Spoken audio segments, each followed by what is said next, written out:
Hello everyone, मैं हूं प्रबल प्रताप और स्वागत करता हूं आप सभी का इंडिया के लार्जेस्ट लर्निंग प्लेटफॉर्म अनअकैडमी पे। तो कैसे हो सब लोग? आज आप लोगों के लिए एक बहुत ही खास चीज होने जा रही है। आज हम लोगों के बीच में है गुरकीरत सिंह, जिनकी नीट यूजी 2020 में ऑल इंडिया रैंक 15 थी। तो आज हम इनसे जानेंगे कि इन्होंने क्या क्या तरकीबें अपनाई, इनका एक्सपीरियंस कैसा रहा, कहां से इन्होंने प्रिपरेशन स्टार्ट की थी, कब की थी, कौन कौन सी बुक्स फॉलो की थी, अपने फ्री टाइम में ये क्या करते थे, मॉक टेस्ट कितने दिए इन्होंने, प्रीवियस ईयर क्वेश्चंस को कितनी इंपॉर्टेंस दी है ना, और पेपर अटेम्प्ट करने की स्ट्रेटेजी क्या रही है, इनके फेवरेट सब्जेक्ट्स कौन से थे। ये दुनिया भर के सवाल जो भी आप लोगों के दिमाग में आते हैं वो सारे के सारे आज हम डिस्कस करने वाले हैं गुरकीरत सिंह से। तो फटाफट फटाफट सब लोग ज्वाइन हो जाओ और मैं चाहूंगा एक बार गुरकीरत सिंह अपना इंट्रोडक्शन दें सभी बच्चों को। So over to you Gurkirat. Hi guys, मैं गुरकीरत सिंह हूँ। मैं सिरसा हरियाणा से हूँ। मेरी बड़ी सिस्टर ने ऑलरेडी एमबीबीएस कंप्लीट कर ली है। मैंने अपनी कोचिंग चंडीगढ़ से की थी। +1 2 2 साल की थी, इससे ज्यादा मैं नहीं, ज्यादा दिमाग खराब किया। Okay okay okay okay. तो जो लोग ये सोचते हैं ना कि सर मतलब जो टॉपर्स होते हैं बच्चे वो तो 6th क्लास से प्रिपरेशन कर रहे होते हैं, 8th 9th से प्रिपरेशन कर रहे होते हैं, ऐसा कुछ नहीं है यार। आपके सामने बैठे हुए हैं गुरकीरत, जिनकी ऑल इंडिया रैंक 15 है। ठीक है, काफी मायने रखती है यार। उन्होंने सिर्फ 11th और 12th में ही कोचिंग की है। और क्या एक्सपीरियंस रहा, मतलब आपके फ्री टाइम में आप क्या क्या करते थे, कौन से सब्जेक्ट्स आपके ऐसे थे जो आपको सबसे ज्यादा डराते थे, ये मैं जानना चाहूंगा सबसे पहले तो। जैसे +1 में शुरू हुआ, फिजिक्स ऐसा सब्जेक्ट था जिससे मैं सबसे ज्यादा डरता था। तो मैं ऐसे करता था हमेशा कि बायो और केमिस्ट्री पहले कर लेता था। मेरे पास जितना भी टाइम बचता था मैं सारा टाइम फिजिक्स को दे देता था। तो फिजिक्स को मेरा जितना टाइम मैं बायो और केमिस्ट्री को मिला के नहीं दे पाता था, उससे ज्यादा फिजिक्स को दे देता था। तो धीरे धीरे करते करते +1 में मेरी फिजिक्स स्ट्रॉन्ग होगी और +2 में मेरे सारे सब्जेक्ट स्ट्रॉन्ग थे। बहुत बढ़िया यार, बहुत और बढ़िया। जो एक फेवरेट सब्जेक्ट की बात होती है वो था मेरा केमिस्ट्री। मैं केमिस्ट्री पे थोड़ा सा चांस भी लेता था, नीट के पेपर में भी चांस लिया, क्योंकि मेरे को याद है मैं नीट के पेपर में केमिस्ट्री के 45 क्वेश्चन सिर्फ 25 मिनट में किए थे। बहुत बढ़िया। तो एक फेवरेट सब्जेक्ट का बेनिफिट भी लेना होता है। एग्जैक्टली। तो यार अधिकतर बच्चों का ये रहता है गुरकीरत ना कि फिजिक्स से उनको पता नहीं बहुत ज्यादा डर लगता है ना, और कोइंसिडेंटली आपका भी डर फिजिक्स से ही था। तो यार मैं ये कहना चाहूंगा कि जिन भी बच्चों को फिजिक्स से डर लगता है ना, उन्होंने, आप ये सीखो, ये देखो कि गुरकीरत सिंह ने क्या किया है ना। उन्होंने अपनी फिजिक्स को स्ट्रॉन्ग करने के लिए क्या किया, वो ये बोल रहे हैं कि जितना टाइम वो कंबाइनली बायोलॉजी और केमिस्ट्री को देते थे उससे भी ज्यादा टाइम उन्होंने फिजिक्स को दिया। तो यार ऐसा कोई चूरण या जड़ी बूटी नहीं है कि यार फिजिक्स अगर मुश्किल है तो आप लोगों को खिला दी जाए तो आप लोगों की मुश्किल मतलब आसान हो जाएगी फिजिक्स आप लोगों के लिए। The ultimate solution to this problem is practice. जैसा ये गुरकीरत सिंह ने किया कि उन्होंने इतनी ज्यादा प्रैक्टिस की यार फिजिक्स की कि आप सोच सकते हो बायोलॉजी और केमिस्ट्री के कंबाइंड टाइम से भी ज्यादा उन्होंने फिजिक्स को टाइम दिया है। तो आप लोगों को भी जो भी सब्जेक्ट मुश्किल लग रहा है, XYZ, मतलब ऑब्वियस सी बात है अधिकतर लोगों का फिजिक्स ही मुश्किल लगता है अधिकतर लोगों को, तो उनको क्या करना है ना, खूब सारी प्रैक्टिस करनी है। उनको रेगुलर अपने को एक शेड्यूल बना लेना है और कंसिस्टेंसी बनाए रखनी है प्रैक्टिस में, है ना। बाकी और गुरकीरत सिंह से जानना चाहेंगे कि उन्होंने फिजिक्स को स्ट्रॉन्ग करने के लिए और क्या क्या किया। मतलब देखो, सबसे पहले ऐसे होता था फिजिक्स के बारे में, मोस्टली कैसे सोच लेते हैं कि क्वेश्चन करने से सिर्फ फिजिक्स स्ट्रॉन्ग हो जाएगी। क्वेश्चन से ज्यादा इंपॉर्टेंट फिजिक्स की थ्योरी आती है। अगर बिना थ्योरी पढ़े आप क्वेश्चंस कर रहे हो, आपके कंसेप्ट्स नहीं क्लियर होंगे। बाय चांस आपके 8 क्वेश्चन हो भी रहे हैं 10 में से, पर वो जो 2 बच रहे हैं वो बिना थ्योरी के नहीं हो सकते। और जब सारे टॉपिक्स कंबाइन हो जाएंगे तो वो 8 के भी 4 ही क्वेश्चन होने लगेंगे। तो फिजिक्स की थ्योरी अच्छे से करना ज्यादा इंपॉर्टेंट है। फिर उसके बाद एक बार थ्योरी अच्छे से पढ़ी, उसके बाद क्वेश्चंस करो, सारे होंगे। नहीं हो रहे क्वेश्चंस, ट्राई करो। फिर भी नहीं हो रहे, उसके बाद टीचर के पास जाओ। बिना खुद का दिमाग लगाए टीचर के पास जाने का भी कोई फायदा नहीं है। वेरी गुड वेरी गुड, जब यही एक मैं बार बोलता खुद हूँ का बच्चों दिमाग को। लगता जाएगा तो क्वेश्चन की क्लैरिटी आएगी। आपका वो क्वेश्चन नहीं होगा, पर किसी और क्वेश्चन के लिए आपका माइंड डेवलप हो जाएगा।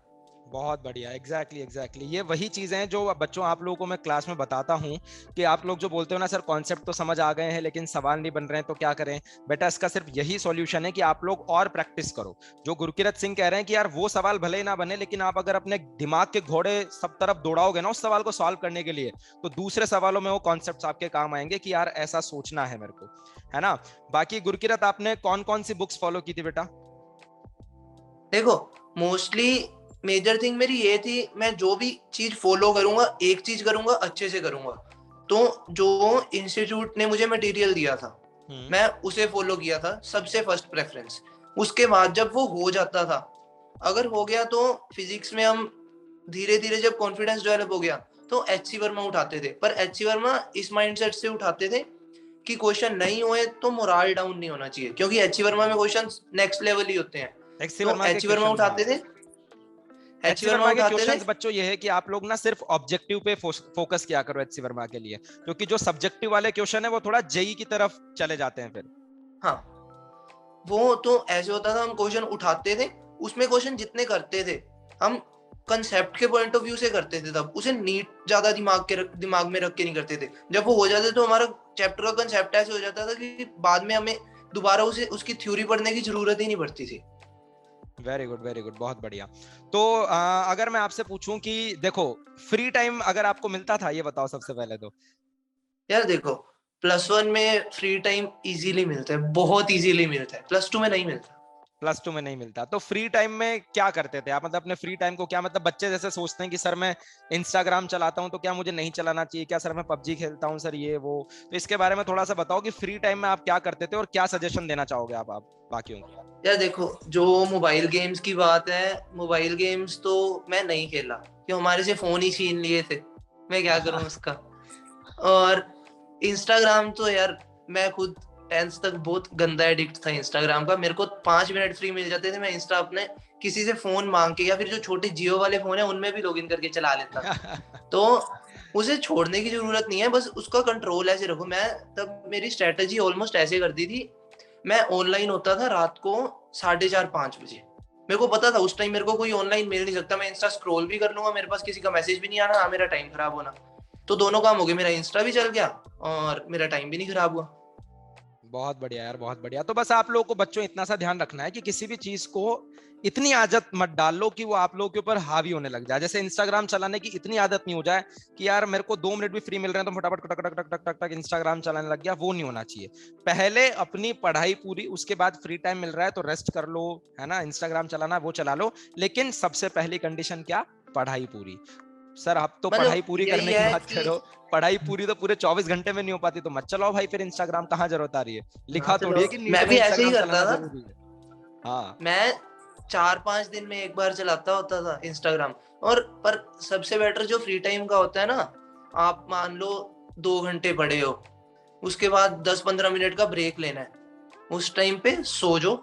सोना सबसे बेटर फ्री टाइम है। वो एग्जैक्टली दस क्योंकि पंद्रह मिनट की हाँ, नींद आपके दिमाग को वो भी तो दस पंद्रह रिचार्ज होना मिनट होता की है ना। नींद हाँ बिल्कुल दिमाग को रिचार्ज कर देती है अच्छे से।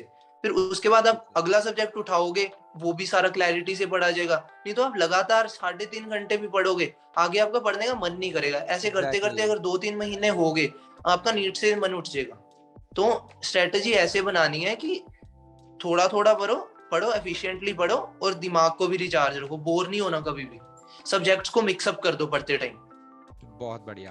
तो यार यही ध्यान रखना है आप लोगों को कि जैसे कॉन्स्टेंटली अगर अपन तुम सिर्फ पढ़े जा रहे हो पढ़े जा रहे हो, तुम्हारा माइंड एफिशिएंसी दे ही नहीं रहा है, तो वो 4 घंटे की पढ़ाई ना, मतलब 1 घंटे की पढ़ाई जितनी बराबर है अगर तुम एफिशिएंसी से करो तो अपने माइंड की एफिशिएंसी तुम्हारी बेस्ट रहे, इसके लिए तुम्हें प्रॉपर रिलैक्स भी करना है, प्रॉपर नींद पूरी लेनी है, इन चीजों का बहुत ज्यादा ध्यान रखना है यार, है ना। तो अब हाँ मैं जी। ये जानना चाहूंगा आपसे कि मॉक टेस्ट वगैरह आपने कितने दिए, मतलब टेस्ट देना आपकी लाइफ में कितना इंपॉर्टेंट रहा है नीट की प्रिपरेशन में। यार टेस्ट देना मोस्टली हमारा जब कोविड टाइम आ गया था, तो टेस्ट देना सबसे ज्यादा इम्पोर्टेंट थिंग हो गई थी हमारे लिए। क्योंकि पहले तो रेगुलर होता था, थोड़ा सा पढ़े टेस्ट हो गया, थोड़ा सा पढ़े टेस्ट हो गया, 4-5 टॉपिक्स हुए उनका टेस्ट हो गया, तो वो तो इजी थे। जब बाद में हो गया था ना, कोविड के कारण एक्सटेंड हो रहा है, एक्सटेंड हो रहा है, एक्सटेंड हो रहा है, तब ये था भी पढ़ाई से अलग नहीं हो सकते। पर पढ़ने का मन भी नहीं कर रहा, इतनी बार पढ़ लिया अब हमने, तो एक तब यही चीज आती थी, रोज टेस्ट उठा लेते थे, 2-2 टेस्ट कर रहे हैं रोज के। फिर जब इंस्टीट्यूट टेस्ट सीरीज चला देता, 2-2 दिन बाद टेस्ट हो रहा है, तो वो टेस्ट बिल्कुल एक लिंक बनाई रखते हैं, और उनमें ये होता है भी कुछ गलतियां भी होती हैं, उसको आप उठा उठा के बारी बारी पढ़ लेते हो, तो बहुत आपका बढ़िया। बिल्कुल सारा कुछ क्लियर हो जाता है। टेस्ट से आपको गलतियां पता लगेंगी, और टेस्ट देना भी ऐसे जरूरी होता है कि आप टाइम कंस्ट्रेंट में ही दो। अगर आप एग्जैक्टली। ऐसे टेस्ट दे रहे हो कि चलो टेस्ट है मेरे पास 3 घंटे का, मैं आराम से इसे 4-5 घंटे में सोल्व कर लूंगा, क्वेश्चन प्रैक्टिस ही करनी है, उसका भी फायदा नहीं है। टाइम ज्यादा इंपॉर्टेंट है नीट के लिए, क्योंकि जब वहां पे पेपर में रह जाते हैं ना क्वेश्चन, उसका दुख ज्यादा होता है। आपको सही मान बात लो है। 10 क्वेश्चन आते हैं और वो रह गए, तो वो आप कुछ कर भी नहीं सकते रोने के अलावा पेपर के बाद। सही बात है। तो आपको ना अपने माइंड को इस तरीके से ट्रेन करना है बच्चों कि 3 घंटे अगर आप लोग एग्जाम देने बैठते हो ना फॉर एन एग्जाम्पल, तो 3 घंटे बैठने की आप लोगों की प्रैक्टिस होनी चाहिए। मतलब बिल्कुल आपको अपने आप को इस तरीके से ट्रेन करना है कि 3 घंटे लगातार आपका दिमाग सेम फुल एफिशिएंसी के साथ काम कर सके। अगर ये तैयारी नहीं हो पाई तो चाहे तुम कितना ही पढ़ लो, दिमाग अगर एफिशिएंसी दे ही नहीं पा रहा है तो तुम सवाल नहीं सॉल्व कर पाओगे पेपर में। और इस रीजन से इतने बच्चे रोते रोते निकलते हैं ना एग्जाम हॉल से बाहर कि पापा मम्मी मेरे को तो सब कुछ आता था लेकिन मैं अटेम्प्ट ही नहीं कर पा रहा था पेपर, मेरा दिमाग ही काम नहीं कर रहा था। क्योंकि मेरे लाल तुम्हारी प्रैक्टिस ही नहीं है 3 घंटे बैठने की, तुम्हारा दिमाग एफिशिएंसी फुल अपनी दे ही नहीं रहा था उस टाइम पे। तो इन चीजों का तुम लोगों को ध्यान रखना है ना, कि अपनी प्रैक्टिस बनाए रखो कि 3 घंटे तुम्हारी सिटिंग कैपेसिटी एटलीस्ट होनी चाहिए। कि एक बार अगर पढ़ने बैठ गए तो भाई चाहे टॉयलेट सूसू पानी कुछ के किसी भी चीज के लिए मेरे को नहीं उठना, अपना पानी अपने पास लेके बैठो 3 घंटे लगातार फुल एफिशिएंसी। इस बात के ऊपर ध्यान रखना है आप लोगों को, ठीक है। दूसरी बात, कुछ बिल्कुल। बच्चे ये भी पूछते हैं कि सर प्रीवियस ईयर क्वेश्चन से कुछ फायदा होता है क्या सर हमें, मतलब प्रीवियस ईयर क्वेश्चन इंपॉर्टेंट है क्या? तो गुरुकिरत सिंह से जानते हैं अपन, वो बताएंगे। यार देखो, पर्सनल ओपिनियन ये है, प्रीवियस ईयर से फायदा तो होता ही होता है, क्योंकि प्रीवियस ईयर से आपको एक नीट के पैटर्न का पता लगेगा, नीट के लेवल का पता लगेगा, किस लेवल के क्वेश्चंस आपको आएंगे। पर एक ये होता है कि उसमें आप बिल्कुल बह ना जाओ कि इजी क्वेश्चंस आ रहे हैं तो मैं इजी की ही प्रैक्टिस करूंगा, डिफिकल्ट करूंगा ही नहीं। तो कंसेप्ट्स डिफिकल्ट से ज्यादा बनते हैं, अगर डिफिकल्ट हो रहे हैं इजी हो ही जाएंगे। पर ये इजी की भी प्रैक्टिस जरूरी है। सारे डिफिकल्ट करते करते आप ऐसे होता है इजी क्वेश्चन को भी ऐसे सोचने लग जाओगे इसमें कुछ छुपा हुआ है, कुछ छुपा हुआ है, उसको कम्प्लेक्स करते जाओगे। तो प्रीवियस ईयर से आपका वो बेनिफिट होएगा, आपको लेवल का पता लगेगा, और उसी हिसाब से आप फाइनल कुछ डेज जो होते हैं नीट के पहले, तब प्रीवियस ईयर पेपर्स करो, तब ज्यादा बेटर है। और उसके बाद प्रीवियस ईयर एमटीजी वगैरह आती हैं, सारे कंबाइंड क्वेश्चंस होते हैं, वो तो आई विल सजेस्ट एक बार कर ही लो। मैं बायो के किए थे, बाकी previous year papers as such मैं इतने नहीं किए थे। हाँ, हमारी बारी में 19 का पेपर किया था, पर प्रीवियस ईयर करने चाहिए टाइम हो तो। प्रीवियस ईयर क्वेश्चंस को अटेम्प्ट करने का एक तरीका ये भी है कि जब आप लोग का नीट का एग्जाम जैसे पास आने जा रहा है ना, तो प्रीवियस ईयर का पेपर को आप 3 घंटे के लिए लेके बैठ जाओ कि तुम्हारे पास 3 घंटे हैं, ये तुम्हारे पास क्वेश्चन पेपर है, ये नीट का पेपर है भाई तुम्हारा, बस उसको फोड़ना है तुम लोगों को। तो इस तरीके से तुम्हारे 3 घंटे में बैठ के टेस्ट देने की आदत भी पड़ेगी और साथ ही साथ प्रीवियस ईयर क्वेश्चन भी हो जाएंगे, है ना। और बिल्कुल। और एक ऐसे भी रखना है कि जब भी टेस्ट दे रहे हो आप कोई भी, ओएमआर को बबल जरूर करना है, क्वेश्चन पेपर पे टिक्स नहीं करने। ओएमआर बबल करने के एरर्स बहुत होते हैं नीट में। आपने मान लो सारी फिजिक्स इकट्ठी करके आप बबल कर रहे हो, एक भी सीरीज ऊपर नीचे होगी, आपके 20-25 क्वेश्चन गलत होते हैं।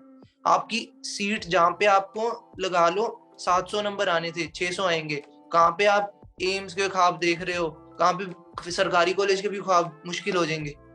तो वही, ओएमआर और बबल इंपॉर्टेंट है करनी। ये भी एक रीजन है जिसकी वजह से मैंने बहुत बच्चों को एग्जाम हॉल से बाहर रोते रोते आते देखा है जब ओएमआर भर के वो गलतियां करते आए हैं ना। क्योंकि वो क्या करते हैं ना, एक बार पूरा पेपर सॉल्व कर लिया फिर लाइन से भर रहे हैं। अब अगर एक भी हाँ। गलती हो गई तो पूरे ही गलत भराए में आएंगे और तुम्हारा पूरा मतलब स्वाहा हो जाएगा भाई, बिल्कुल फिर कुछ कर भी नहीं सकते, है ना। तो अच्छा गुरकिरत, एक बात पूछना चाहूंगा आपसे कि हाँ जी। अधिकतर बच्चे बोलते रहते हैं कि सर हमने तैयारी तो कर ली है लेकिन हमें बहुत ज्यादा डर लग रहा है। तो जब आप अपना एग्जाम देने वाले थे तो क्या आपको ऐसा लग रहा था एग्जाम से पहले कि हाँ भाई मैं तो फोड़ दूंगा, ऑल इंडिया रैंक 15 तो मेरी बहुत आराम से आ जाएगी, ऐसा लग रहा था या आप भी बहुत ज्यादा डरे हुए थे, ये जानना चाहूंगा मैं। यार देखो, डर तो दिमाग में होता ही है। मेरे को मेरे नीट के पेपर से पहले मैं अराउंड 11-12 बजे लेटा था, 3:30 बजे नींद आई थी जाके, और मैं कितने 3 घंटे सो के गया था। पर मेरे दिमाग में डर इसी चीज का था, मैं 3 घंटे सोया हूँ, मेरे दिमाग में ज्यादा पेपर का डर नहीं था। क्योंकि मेरे को ये था कि मैं 2 साल अच्छे से पढ़ा हूँ, जो मैं पढ़ा है वही पेपर में आएगा। तो उस चीज का मेरे को पूरा कॉन्फिडेंस था कि मैं मार्क्स तो अच्छे ला रहा हूँ, बस मैं वहां पे ये देखने गया था कि मैं कहाँ की सीट निकालूंगा। तो एक जो डर है वो आपका ऑटोमेटिकली शट ऑफ हो जाएगा अगर अच्छे से ऑनेस्टली तैयारी की है। और एक होता है पेपर से पहले ना, आप जितना भी पढ़े हो उसको आपको दिमाग में सोचना होता है कि जो मैं पढ़ा हूँ उसी में से आएगा। अगर आप ये सोचने लग गए, एक्स्ट्रा टॉपिक सोच रहे हो भी मैं ये नहीं पढ़ा, इसमें से आ गया तो इसमें से आ गया तो इसमें से आ गया तो ऐसा हो भी सकता है। पर जब तक आप अगर आप ऐसा सोचोगे तो आपको जो आता है आप वो भी गलत करके आओगे। तो तब ये होता है माइंड को बिल्कुल पॉजिटिव रखो, जो आता है उतना। अगर आपने आधा सिलेबस भी किया है, अब ये सोचो कि आधे सिलेबस में से क्वेश्चन ही नहीं आ रहे, तो आपके कुछ क्वेश्चन एक्स्ट्रा हो जाते हैं। तो कहने का मतलब ये है कि पहली बात तो ये कि कोशिश ये करो कि आप लोग सारा सिलेबस कवर करो, है ना। लेकिन अगर कोई चीज आपको नहीं भी आती है, बहुत मुश्किल है, एट द वर्स्ट केस, तो ये मत सोच के चलो कि यार मेरा ये नहीं हुआ, मेरा वो नहीं हुआ। अपने आप को कॉन्फिडेंट फील करवाने की कोशिश करो, अपने आप को मोटिवेटेड रखने की कोशिश करो, ठीक है, एग्जाम से पहले। और एग्जाम देने से पहले एक दिन पहले तक आपका क्या रूटीन था? मतलब आप रिवाइज कर रहे थे, पढ़े जा रहे थे, फॉर्मूले पढ़ रहे थे, या क्वेश्चंस लगा रहे थे, थ्योरी पढ़ रहे थे, क्या कर रहे थे एग्जाम से एक रात एक दिन पहले तक? यार देखो, एग्जाम से 2 दिन पहले तो मेरा लास्ट टेस्ट हुआ था। अच्छा। एक दिन पहले मैं क्या कर रहा था, बायो की थ्योरी तो कर रखी है अच्छे से, और केमिस्ट्री के थोड़े बहुत फॉर्मूलाज देख रहा था, फिजिक्स के फॉर्मूलाज देख रहा था, और थोड़ा सोच रहा था कि चलो थोड़ा घूम के आते हैं, माइंड को रिलैक्स करके आते हैं। तो मैं स्कूटी पे घूम रहा था उस दिन। बस ये था जो पेपर वाला दिन था, उस दिन जब मैं सेंटर तक ट्रेवल करके जा रहा था, मैं तब फिजिक्स के फॉर्मूलाज देख रहा था। क्योंकि एक ये होता है कि आपको कंसेप्ट आता है, पर फॉर्मूला से आपका क्वेश्चन वहां पे जल्दी हो जाएगा, और वहां पे टाइम कंस्ट्रेंट ज्यादा होता है। मेरा भी होता था आइडिया कि मैं 2.5 घंटे में पेपर खत्म करना ही करना है। उससे आपको एक क्वेश्चन मिलता है भी, आधे घंटे में जो आपको 5-6 क्वेश्चन रह रहे हैं उनको अच्छे से सोच के करो। बिल्कुल तो बिल्कुल। ये माइंड को रिलैक्स करो, एक दिन पहले माइंड रिलैक्स करो, थोड़ा बहुत घूमो, दोस्तों से मिलो, और सिर्फ वही चीजें देखो जो आपको लगता है आप भूल रहे हो। सारा पढ़ोगे तो आपको ऐसे लगने लगेगा कि मेरे को ये भी नहीं याद, ये भी नहीं याद। और पेपर जब आप देने गए तो पेपर लाइक जैसे आपने पेपर खोला तो आपकी क्या स्ट्रैटेजी थी पेपर की? भाई सबसे पहले कौन सा सब्जेक्ट मुझे अटेंड करना है ना, किस टाइप के सवाल मुझे अटेंड करने पहले, या पूरे के पूरे लाइन से करते चले गए? क्या स्ट्रैटेजी आपकी थी पेपर को अटेम्प्ट करने की? ये जो पेपर अटेम्प्टिंग स्ट्रेटेजी है, ये आपकी जब आप रेगुलर मॉक टेस्ट देते हो तब डेवलप हो जाती है। और मैं नहीं कहूंगा मेरी स्ट्रेटेजी फॉलो करो, जो आपकी स्ट्रेटेजी आप करते आए हो वही फॉलो करनी है। अगर आप किसी और की स्ट्रेटेजी फॉलो करोगे, गलती करने के चांसेस ज्यादा है। मेरा तो ऐसे होता था, मैं सबसे पहले बायो करता था, फिर करता था केमिस्ट्री, और एंड में फिजिक्स। बायो का मेरा ये होता था, पेपर खोला, आगे आगे क्वेश्चन देखे, मैं ये तो सारे आते हैं, मैं खुश हो गया बिल्कुल। पर तब ये था सीन कि धीरे धीरे कर रहा था, मेरे को दिमाग में था मैं OMR बबलिंग गलतियां कर देता होता था मॉक टेस्ट्स में भी। तो मैं ऐसे कर रहा था, एक क्वेश्चन इधर टिक किया, OMR बबल अभी नहीं की, OMR पे क्वेश्चन नंबर पे आया, बबल तक पहुंचा, दोबारा इधर चेक किया, यही क्वेश्चन नंबर है, उसके बाद में बबल की। OMR बबलिंग को मैं स्पेसिफिकली ध्यान में रखा था। जैसे जैसे मैं पेपर किया, धीरे धीरे करता गया। शुरू में काफी स्लो था, फ्लो बना, फिर तब मैंने स्पीड उठाई। जो क्वेश्चन नहीं आ रहा था उसे मैं छोड़ रहा था। मैं ये नहीं कर रहा था भी चलो दिमाग लगाते हैं बैठ के, तो उससे मेरा ये होता कि एंड में फिजिक्स के लिए टाइम कम बचता, और वो मेरे को चाहे आती होती, अगर मेरे दिमाग में ये रह जाता कि टाइम कम है तो मैं उसमें गलतियां कर देता। किसी क्वेश्चन में मेरे को 2 मिनट भी लगने हैं, मैं नहीं दे रहा था, मैं वो कर रहा था जो 1 मिनट में होना है। बहुत बढ़िया। मेरी बायो खत्म हुई, उसमें से मैंने 2 या 3 क्वेश्चन छोड़े होंगे। और फिर केमिस्ट्री मैं कहता ही हूँ, मैं उस पर चांस लेता था। मैं केमिस्ट्री उठाई, फ्लो में था, 25 मिनट में 45 क्वेश्चन खत्म, उसमें से जो 2-3 छोड़ने थे छोड़े। उसके बाद फिजिक्स उठाई, फिजिक्स में भी जब मैं फर्स्ट राउंड दे रहा था तो मैं जिन क्वेश्चन में कैलकुलेशन थी, थोड़ी भी बड़ी कैलकुलेशन थी, मैं उसे वहीं पे छोड़ रहा था। अभी मैं टाइम अभी नहीं दूंगा किसी भी क्वेश्चन को, अभी मैं पहले सारा पेपर कंप्लीट करूंगा, उसके बाद कैलकुलेशन है बाद में करूंगा। फिर उसके बाद सारा पेपर करते करते मेरा ऐसे हो गया, 2.5 घंटे में मेरा पेपर खत्म। 172 क्वेश्चंस में अटेम्प्ट किए थे, मैं बिल्कुल श्योर था अभी 688 मार्क्स तो मेरे पड़े। उसके बाद 8 क्वेश्चन रह गए थे, वो 8 क्वेश्चन मैं ध्यान से सोच के आधे घंटे में किए। बहुत बढ़िया। उनमें से भी मेरे 6 सही हो गए। तो यही होता है कि पेपर करो, एक रेगुलर पैटर्न में करो, और जो नहीं आ रहे उन्हें छोड़ दो, या जिन्होंने टाइम लेना है छोड़ दो, बाद में करो, टाइम बच जाए। बहुत बढ़िया। मतलब मैं ये कहना चाहूंगा कि आप पहले कौन सा सब्जेक्ट अटेम्प्ट करते हो ये तो आपकी पर्सनल चॉइस है, लेकिन गुरकीरत की जो स्ट्रैटेजी थी पेपर अटेम्प्ट करने की, मैं अपने सेशंस में यही बताता हूं कि यार किसी भी सवाल से ना अपनी कोई पर्सनल दुश्मनी नहीं है कि यार पहला सवाल मैंने देखा और ये बहुत मुश्किल है, तो भाई मेरा तो ईगो टकरा गया इससे कि भाई साहब अगर ये नहीं हुआ ना सवाल मेरे से, मैं पेपर ही नहीं करूंगा। ये नहीं करना है अपने को बिल्कुल भी। चाहे आसान सवाल है चाहे मुश्किल सवाल है, नंबर तो सबके बराबर है ना मेरे बेटे, है ना, नंबर तो सभी के बराबर है। तो अगर एक सवाल देख, अगर आसानी से हो रहा है कर दे, थोड़ा लंबा जा रहा है उसको छोड़ दे अभी कि भाई तेरे को बाद में आके देखूंगा। जो पहले हो रहे हैं पहले नंबर बटोर लो सारे, फिर जो मुश्किल सवाल है उनको बचा हुआ टाइम दो, क्योंकि तुम्हारे अंदर एक कॉन्फिडेंस आ जाएगा कि भाई मैंने इतना सारा पेपर तो अटेम्प्ट कर लिया। जब वो कॉन्फिडेंस आ जाएगा तो मुश्किल सवाल भी तुम ठोक पाओगे पेपर में। फिर आई बात समझ में? चलो भाई बहुत ही बढ़िया। तो कुछ फाइनल बात कुछ कहना चाहोगे गुरकीरत आप स्टूडेंट से जो कि 2022 और 2023 की तैयारी कर रहे हैं, अपने कुछ फाइनल वर्ड्स अपने जूनियर्स को आप कुछ कहना चाहें तो? यार फाइनल बात ना ये है, एक ये ध्यान रखना भी तुम्हारा एक जो टाइम टेबल होएगा वो किसी से बनवाओ ना, खुद बनाओ और उसे फॉलो करो।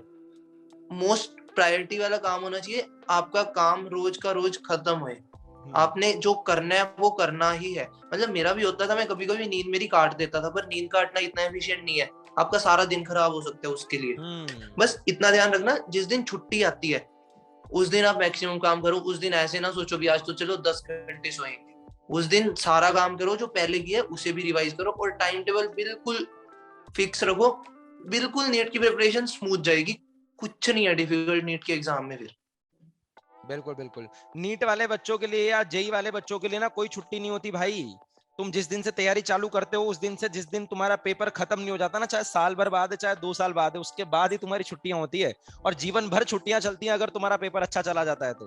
और अगर तुम बीच में छुट्टियां मना लोगे ना तो बाद में बहुत दिक्कतें आती है भाई फिर, है ना। तो इन बातों का आप सभी लोगों को ध्यान रखना है। बाकी इसी के साथ आज के सेशन को फिर हम कंक्लूड करना चाहेंगे। बच्चों तुम्हारे अगर कोई और डाउट्स भी हैं जो अपन ने यहाँ पे कवर किए हैं, उनके अलावा कुछ और भी डाउट्स हैं तो you can put it in the comment section, है ना। I will reply to you guys. बाकी इसी के साथ समाप्त करेंगे आज के सेशन को। और काफी अच्छा लगा गुरकीरत आपकी स्ट्रैटेजीज, आपके कुछ पैंतरे जान के कि आपने किस तरीके से नीट 2020 में ऑल इंडिया रैंक 15 हासिल की। आई एम डैम श्योर कि बच्चों को आपकी बताई हुई बातों से बहुत ज्यादा बेनिफिट मिलने वाला है। तो इसी के साथ बेटा फिर आज की सेशन को यहीं पे करते हैं समाप्त। मिलता हूं आप लोगों से अगले सेशन में। Till then stay safe, stay healthy, take care, bye bye and thank you so much.